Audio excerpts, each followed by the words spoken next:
Assalamualaikum warahmatullahi wabarakatuh.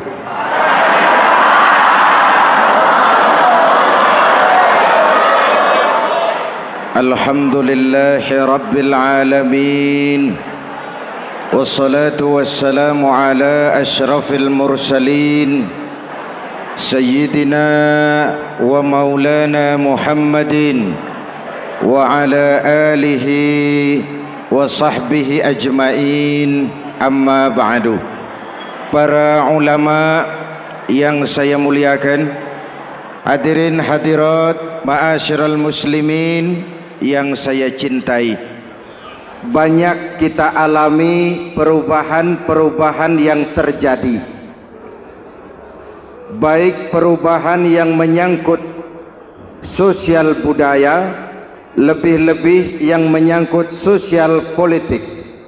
Yang tidak banyak mengalami perubahan adalah sosial ekonomi. Bahkan angka kemiskinan kita naik menjadi 3/5 dari total penduduk kita hidup di bawah garis kemiskinan, dan 20% diantaranya miskin mutlak. Perubahan-perubahan yang terjadi menyadarkan kita kepada kebenaran Al-Quran ketika Allah menyatakan wa tilkal ayyamu nudawiluha bainan nas. Hari itu kami putar di antara manusia. Ada saat datang, ada waktu pergi. Ada hari lahir, ada saat kembali, ada waktu dilantik, ada saat menyerahkan jabatan. Hari kami putar di antara manusia dan hidup cuma sekadar menunggu giliran. Soalnya kemudian di tengah perubahan-perubahan yang terjadi begitu cepat, what must we do now?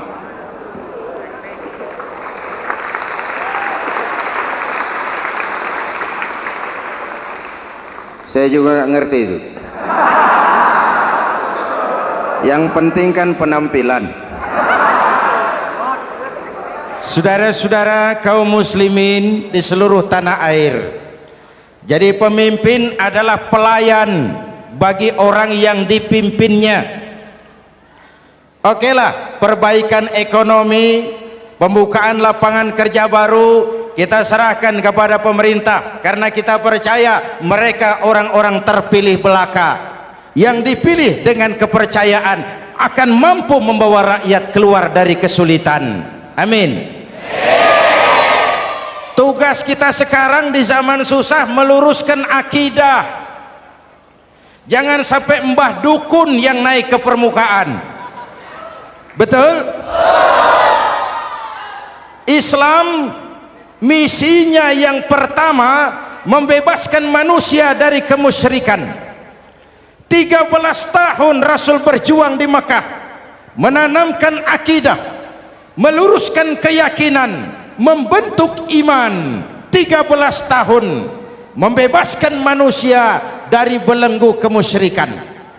13 tahun menanamkan la ilaha illallah Muhammadur Rasul dengan seluruh konsekuensinya. Kalau saya yakin tidak ada Tuhan selain Allah, saya tidak akan minta tolong kecuali hanya kepada Allah. Saya tidak akan pernah takut kecuali hanya kepada Allah. Saya tidak akan menggantungkan hidup kecuali hanya kepada Allah. Saya tidak akan minta rizki kecuali hanya kepada Allah. Saya tidak akan melarikan persoalan kecuali hanya kepada Allah. Kalau konsekuen dengan keyakinan ini, mbah dukun nggak dapat tempat.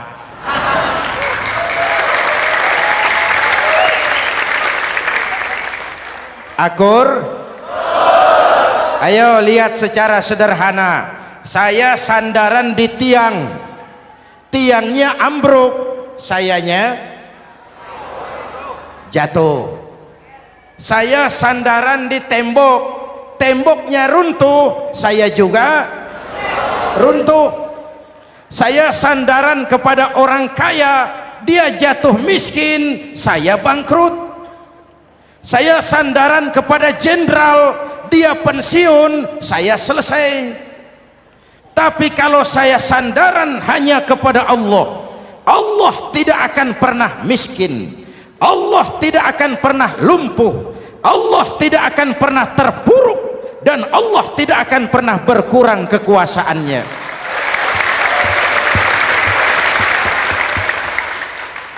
Maka umat Islam, sesulit apapun zaman yang kita hadapi, Allah juga tempat kita bersandar. Jelas? Selama ini kita iman dalam ucapan tapi sekuler dalam perbuatan. Di masjid ada Allah, di kantor Allah tidak ada, maka korupsi merajalela.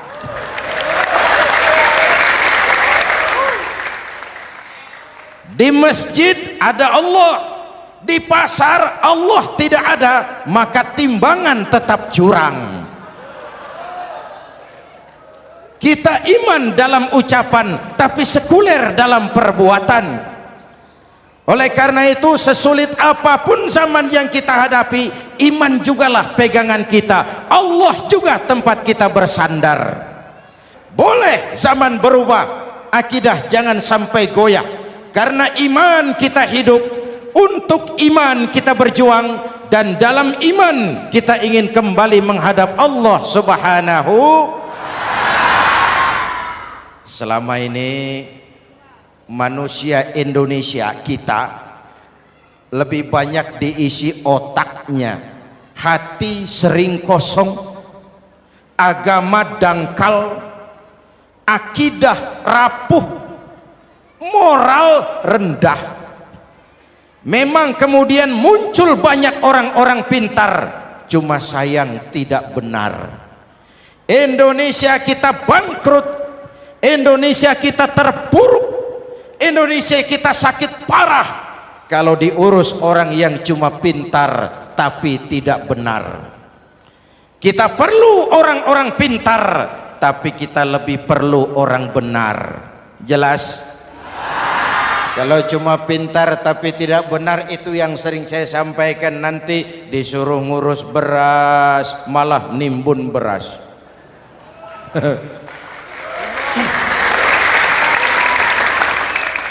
Disuruh ngurus laut malah jadi bajak laut. Disuruh ngurus hutan rame-rame jadi orang hutan. Jutaan hektar hutan Indonesia kita ini merupakan kekayaan sumber daya alam kita yang harus digunakan bagi sebesar-besar kemaslahatan rakyat. Yang disuruh ngurus hukum malah bikin hukum seperti pisau, tajam ke bawah, tumpul ke atas. Jangan heran lalu di masyarakat muncul street justice, pengadilan jalanan, sebagai refleksi dari ketidakpuasan melihat sikap hukum yang sangat berpihak. Kalau yang kecil salah, hukum cepat-cepat ditegakkan.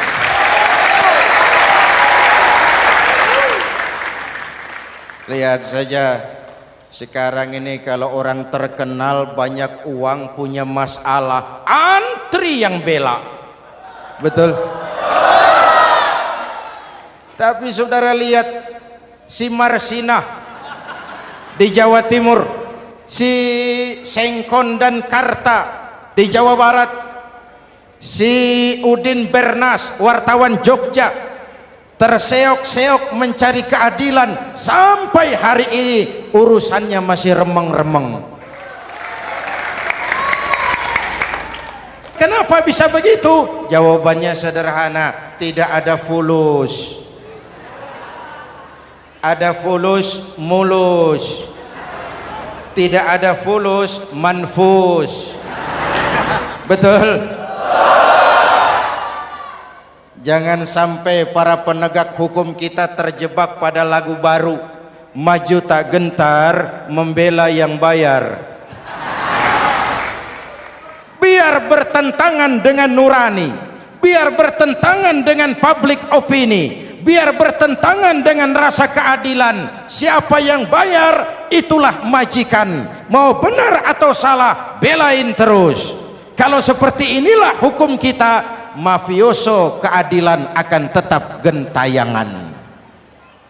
Hadirin yang saya hormati, 13 tahun beliau berjuang di Mekah meluruskan keyakinan, memantapkan akidah, meneguhkan iman. Dari situ segalanya dimulai dan ke situ segalanya akan menuju. Intan paling mahal, mutiara paling berharga tidak lain adalah nilai-nilai keimanan.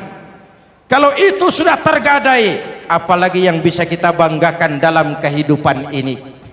Kita merasa harta kita berharga, belum ada artinya ketimbang iman.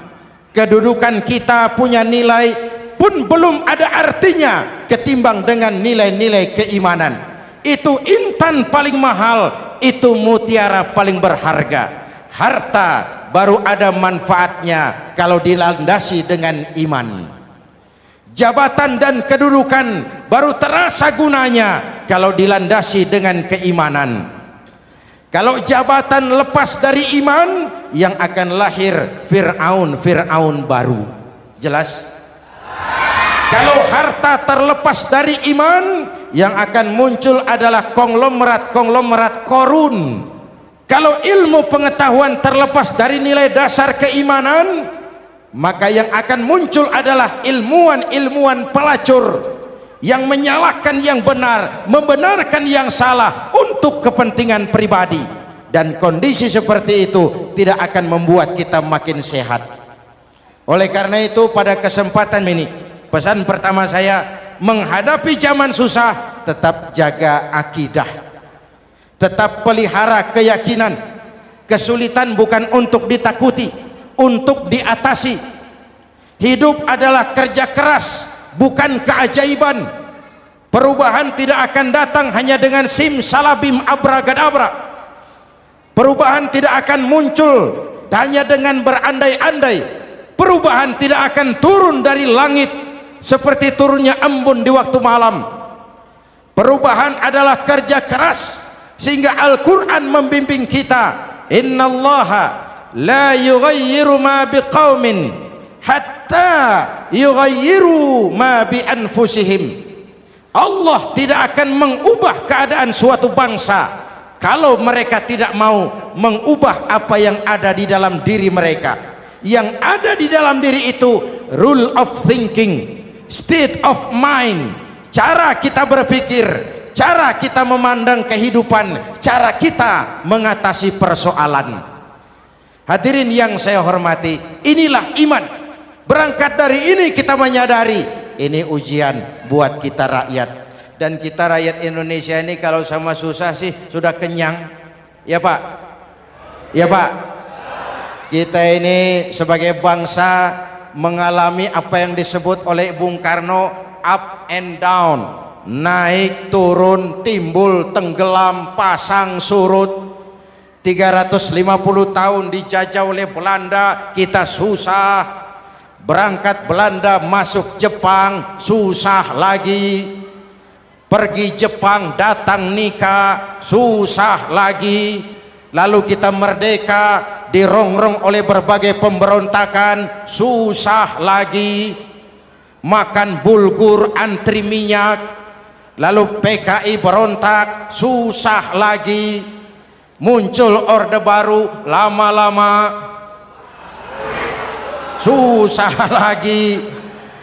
Orde baru selesai, naik reformasi, mulai repot nasi, susah lagi.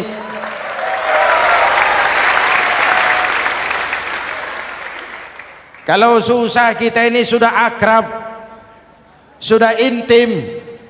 Mestinya kalau sudah susah seperti itu, jangan salah sikap menyikapi kesusahan. Jangan sampai kita potong kompas, ambil jalan pintas, terjebak menghalalkan segala cara. Itu tidak akan menguntungkan, itu tidak akan menyelesaikan. Kalaupun selesai, nampaknya penyelesaian sesaat, dan penyelesaian sesaat bukan penyelesaian yang sebenarnya. Karena itu tetaplah dalam koridor keimanan. Boleh zaman berubah, akidah jangan sampai goyah. Silahkan masa berganti, tapi keyakinan jangan mati. Sekali la ilaha illallah sampai tetes darah paling penghabisan, tetap la ilaha illallah. Sanggup? 3 orang. Sanggup? 21. Sanggup?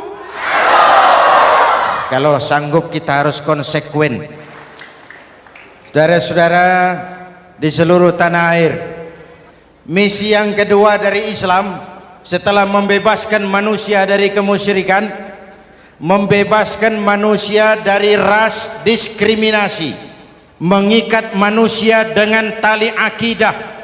Sebelum Islam datang, manusia dibedakan oleh warna kulit, manusia dibedakan oleh faktor keturunan, manusia dibedakan oleh faktor harta dan benda. Adalah Rasul yang mengajarkan, innallaha la yanzuru ila suwarikum wala ila amwalikum walakin yanzuru ila qulubikum wa a'malikum. Allah tidak melihat potonganmu, Allah tidak melihat hartamu. Yang Allah lihat itu adalah hatimu dan amal perbuatanmu. Jauh sebelum Amerika teriak-teriak membanggakan apa yang mereka sebut sebagai Declaration of Independence, Nabi sudah mengajarkan kepada kita semua, annas kulluhum li Adam wa Adam min turab la fadla li arabiyyin ala ujamiyyin illa bittaqwa. Seluruh manusia berasal dari Adam. Adam diciptakan dari tanah. Tidak ada kelebihan Arab dengan yang bukan Arab kecuali takwanya. Jauh sebelum Amerika mencanangkan bahwa semua manusia dilahirkan sama, that all men are created equal. Jauh sebelum itu Islam sudah membebaskan manusia dari ras diskriminasi. Apa dalam konteks kekinian menghadapi zaman susah tetap jaga kerukunan? Ya Pak, ya Bu, oi Bu, menghadapi zaman susah tetap jaga kerukunan, baik antar umat seagama, antar umat beragama, maupun antar umat beragama dengan pemerintah. Menjaga kerukunan, jangan saling sikat sikut di antara kita. Sebab kalau sudah rukun, saya ajak berhitung, 1 ditambah 1 sama dengan, itu matematika namanya, hasilnya pasti. Tapi angka sosial hasilnya aneh. Saya ubah jadi angka sosial. Ayo kita berhitung lagi. 1 orang takut ditambah 1 orang takut sama dengan 2 orang setengah berani. Kenapa setengah berani? Karena sudah berdua. Tadi kan takut sendiri. Kalau sama-sama takut berkumpul jadi setengah berani. Kalau ditambah 1 orang takut lagi, 1 orang takut ditambah 1 orang takut ditambah 1 orang takut sama dengan 3 orang berani. Kenapa jadi berani? Karena sudah bertiga. Kita yang lemah, kita yang marginal, kita yang dikucilkan, bahkan kita yang dilecehkan, kalau mau rukun kita akan kuat dan tidak bakal dipermainkan orang.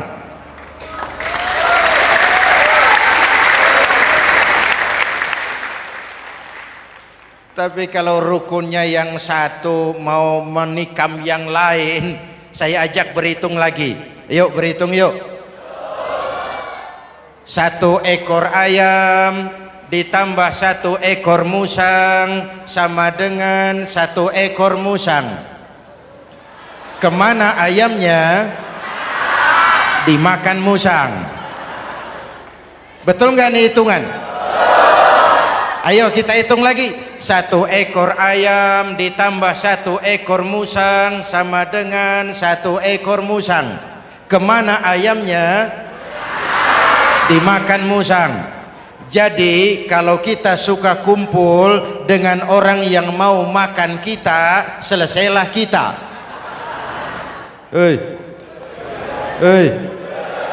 Maka kalau merasa kita ini ayam, yuk kumpul sama-sama ayam, pulang ke kandang ayam.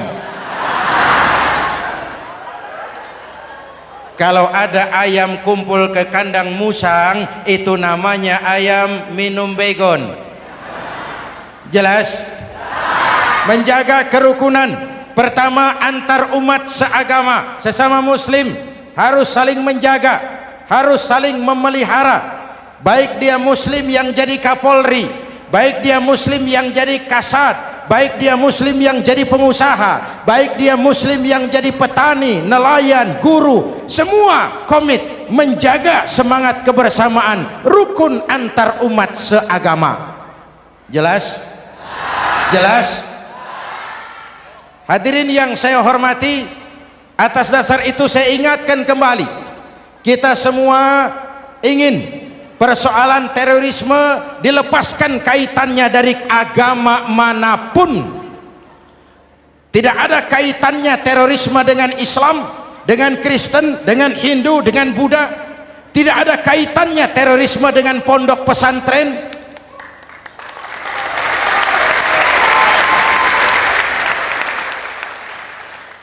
Jangan sampai pesantren jadi kambing hitam. Karena sejak zaman penjajahan, pesantren sudah terbukti memberikan kontribusi bagi perjuangan memerdekakan rakyat Indonesia. Rukun antar umat seagama. Yang kedua, rukun antar umat beragama. Islam ini rahmatan lil, jangankan manusia walaupun berbeda agama, binatang saja dihormati. Ada hadis, fa iza zabahtum fa ahsinuz zibhata. Kalau kamu menyembelih hewan, sembelihlah dengan cara yang terbaik. Jangan menyembelih ayam dengan pisau tumpul. Itu namanya tidak berperi kebinatangan.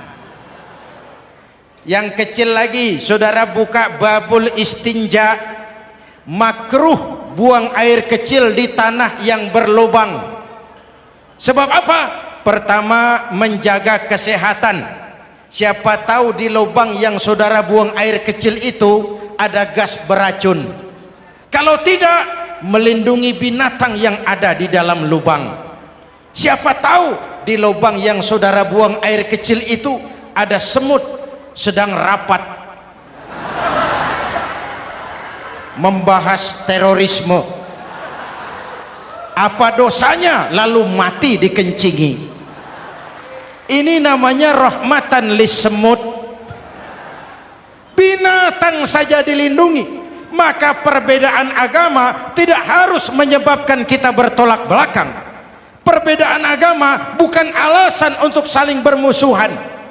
Apalagi kita sudah menyadari tentang kemajmukan kita, tentang kebinekaan kita, tentang keragaman kita. Rukun antar umat beragama, saling menghormati, saling menghargai, tapi tetap dalam batas lakum dinukum. Lalu rukun antar umat beragama dengan pemerintah. Hadirin yang saya hormati, yang benar kita dukung, yang salah kita perbaiki dan kita tegur menurut cara-cara yang diajarkan oleh agama kita. Dan sholat berjamaah, pendidikan bernegara yang paling bagus. Tadi kita sholat ada imam, ada makmum, betul? Makmum wajib ikut imam kalau imam benar sholatnya. Rakyat wajib ikut pemimpin kalau pemimpin benar mimpinnya. Masyarakat Islam ini loyal, masyarakat Islam ini bukan pemberontak, masyarakat Islam ini taat dan setia. Kapan? Kalau imamnya benar. Imam takbir, makmum, imam ruku, makmum, imam i'tidal, makmum i'tidal, imam sujud, makmum. Tapi kalau imam keliru, mestinya imam ruku malah sujud, salah imam ini. Tegur. Siapa yang wajib negur? Makmum yang saf terdepan. Anggota DPR.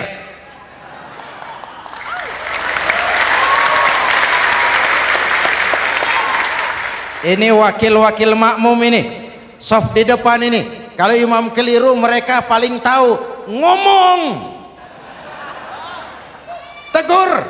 Bagaimana negurnya? Ada aturan main. Mestinya ruku, imam sujud, salah ini imam. Subhanallah, kan begitu negurnya. Betul? Tidak boleh juga imam keliru, makmum emosi, main pegang. Woi makmum salah, hoi hoi, kacau sholat. Betul? Anggota dewan ini saf di depan, itu kalau imam keliru, satu saat imam buang angin. Namanya manusia bisa buang angin toh.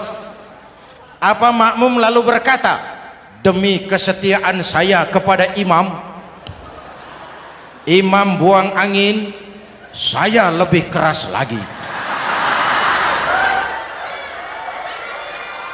Itu namanya fanatisme buta, loyalitas yang goblok. Imam buang angin, minggir. Iyyaka na'budu wa iyyaka nasta'in. Sampai situ imam buang angin, minggir imam. Lalu saf yang di depan maju. Tidak usah bikin sholat baru, teruskan pekerjaan imam. Ihdinas siratal mustaqim, teruskan. Kenapa? Kalau bikin sholat baru lagi, nanti buang angin lagi, bikin lagi sholat. Kapan selesainya sholat? Kapan selesainya membangun negara ini? Yang penting imam tahu diri, buang angin, minggir.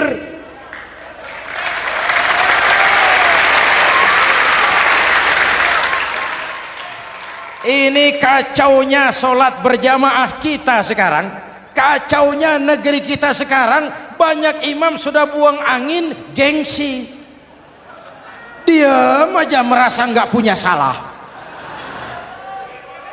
Dikasih tahu sama makmum, imam tadi buang angin ya, malah jawab sedikit. Apa kalau sedikit lalu tidak batal sholat itu? Mekanisme kehidupan sosial yang diatur lewat tuntunan sholat berjamaah, sehingga Nabi berpesan, kun imaman muta'an au ma'muman muti'an fala takun thalisan jazu'a. Kalau jadi pemimpin, jadilah pemimpin yang ditaati. Kalau jadi makmum, jadilah makmum yang mentaati. Jangan jadi golongan ketiga pemecah belah. Di depan tidak jalan, di belakang takut, ditaruh yang di tengah, di depan didorong, yang belakang ditendang. Ini namanya biang kerok. Saudara-saudara, dari uraian singkat ini saya ambil beberapa catatan pokok. Pertama, kalau ada intan paling mahal, kalau ada mutiara paling berharga dalam hidup kita, itu tidak lain adalah karena keyakinan. Hidup jadi indah, hidup jadi berharga, hidup jadi berarti kalau didasari atas sebuah keyakinan. Dan keyakinan itu tidak lain adalah nilai iman kita, akidah kita kepada Allah Subhanahu wa ta'ala. Yang kedua, tetap menjaga kerukunan. Sesulit apapun zaman yang kita hadapi, kita tetap harus menjaga semangat kebersamaan. Kita harus tetap menjadi lem perekat yang menjaga keutuhan, baik sebagai bangsa maupun sebagai umat. Perbedaan adalah wajar, harus dihormati, sebagai ciri kehidupan berdemokrasi. Tapi jangan perbedaan menjadi sebab kita bermusuhan, dan jangan perbedaan menyebabkan kita saling berpecah belah. Hormati perbedaan, jangan perbedaan dipandang sebagai permusuhan. Dengan akidah yang kuat dan kebersamaan yang kokoh, ayo kita hadapi kesulitan, kita atasi kesulitan, dan dengan kerja keras untuk menyongsong hari esok yang lebih pasti. Mari kita Fatihah, semoga Allah memelihara kita bangsa Indonesia. Ala hadhihi niyyah wa ila hadratin nabi. Al-Fatihah.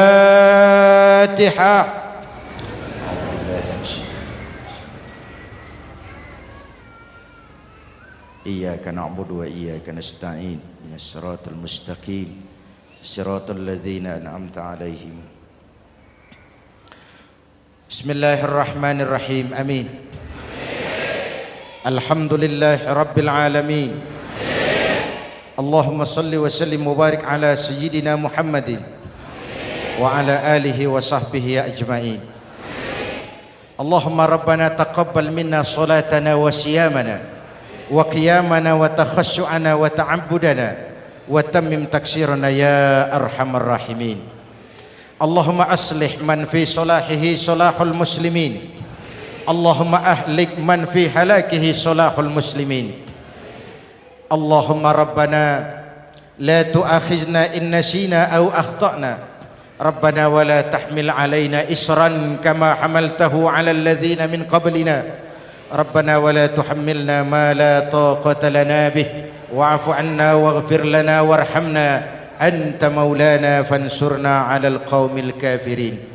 Allahumma ij'alna minas su'ada'il maqbulin wa la taj'alna minal ashqiya'il mardudin. Afdalu ma qultuhu ana wan nabiyyuna min qabli. La ilaha illallah.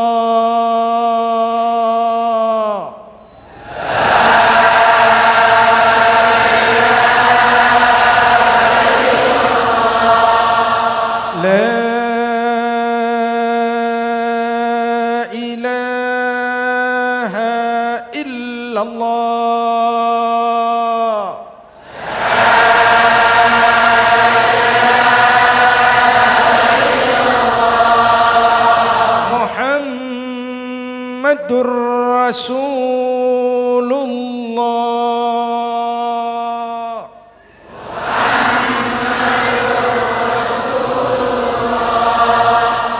Sallallahu alaihi wa alihi wa sallam. Kalimatu haqqin 'alaiha nahya wa 'alaiha namut wa 'alaiha wa biha nub'atsu insyaallah minal aminin minal aminin minal aminin rahmatika ya arhamar rahimin. Sallallahu ala sayyidina Muhammad wa ala alihi wa sahbihi ajma'in. Ana rabbika rabbil izzati amma yasifun. Salamun alal mursalin walhamdulillahi rabbil alamin. Jumpa lagi di lain kesempatan insyaallah. Wassalamualaikum warahmatullahi wabarakatuh.